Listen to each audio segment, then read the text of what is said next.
acho que um dos que tem um diagnóstico mais potente, que talvez seja um dos autores que tem uma interlocução mais forte com o Guattari, é o próprio Paul Preciado, né?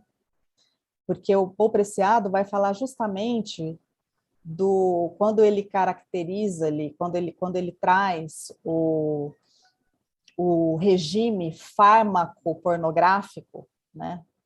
Quando ele fala do capital, do funcionamento do capitalismo como um regime fármaco-pornográfico, ele está falando justamente de um capitalismo que atua como um modo de subjetivação, um capitalismo que opera um controle da subjetividade, né? E através da indução de estados corporais, né? Então, é a indústria farmacêutica promovendo a indução de estados corporais. É a pornografia promovendo a indução de estados corporais, né? E quais estados corporais? De excitação, frustração e excitação, né? Então, ele vai falar como é que se entra nesse circuito de repetição, né? Da excitação, frustração e da excitação, que impede a constituição de qualquer outra sensibilidade, de qualquer outro estado corporal, que exclui, elimina qualquer outro estado corporal. E é muito interessante, porque a gente pode pensar isso em relação às próprias novas tecnologias, né? A nossa relação com as redes sociais, enfim, como é que a gente também, né? A gente está imerso nesse behaviorismo, né? Desse sistema recompensa, em que a nossa percepção e a nossa sensibilidade ela é reduzida totalmente, né?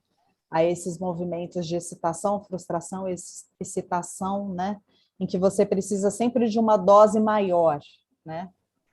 Por isso, essa dimensão viciante, né, de captura dos corpos pelos afetos, né?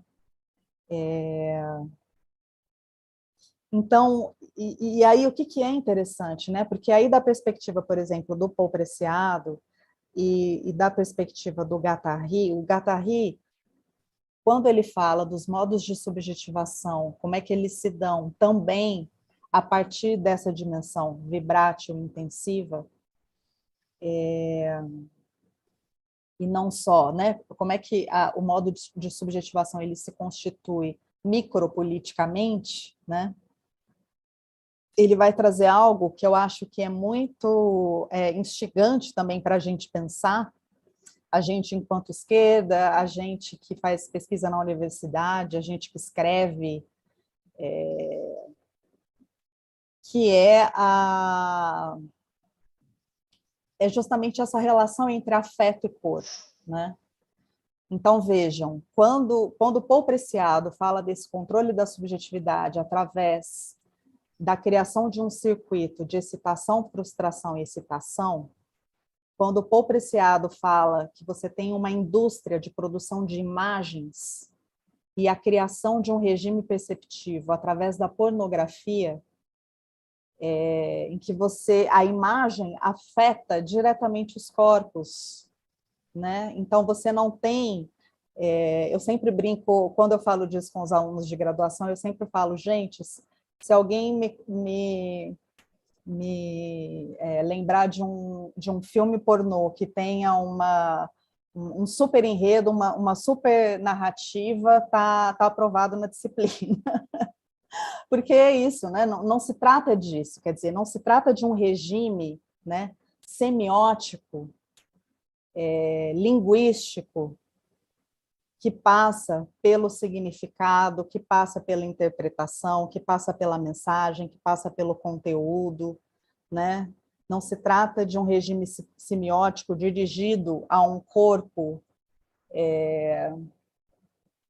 que, enfim, que centrado, né? Um corpo que opera a partir de um logocentrismo, que opera a partir de uma certa ideia de razão, né? São imagens que atingem diretamente os corpos, justamente na sua sensibilidade, na sua vibratilidade. Isso é o capitalismo atuando hoje, né? Isso é o capitalismo, né? Isso é a extrema-direita no WhatsApp, né? Então, a gente está falando de modos de comunicação, né?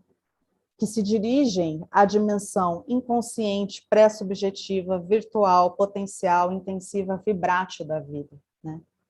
Então, é isso que faz esse vir a ser da vida um lugar de combate político, porque é preciso que a gente dispute esse vir a ser, né?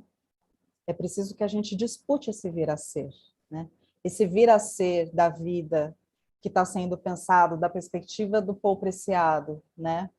A partir do funcionamento desse regime fármaco-pornográfico, esse vir a ser que está sendo, esse vir a ser da vida que está sendo capturado pelas grandes corporações de tecnologia, né, que querem converter os nossos corpos nesses autômatos, né, que só ficam respondendo aos estímulos que recebem das telas, né? Esse vir a ser das biotecnologias que incidem diretamente na transformação da matéria viva, enfim, né, o capitalismo, o capital, né, nos seus diferentes funcionamentos, né, ele já atua nessa dimensão, né? Então, acho que é a servidão maquínica de que falam Deleuze e Guattari, né?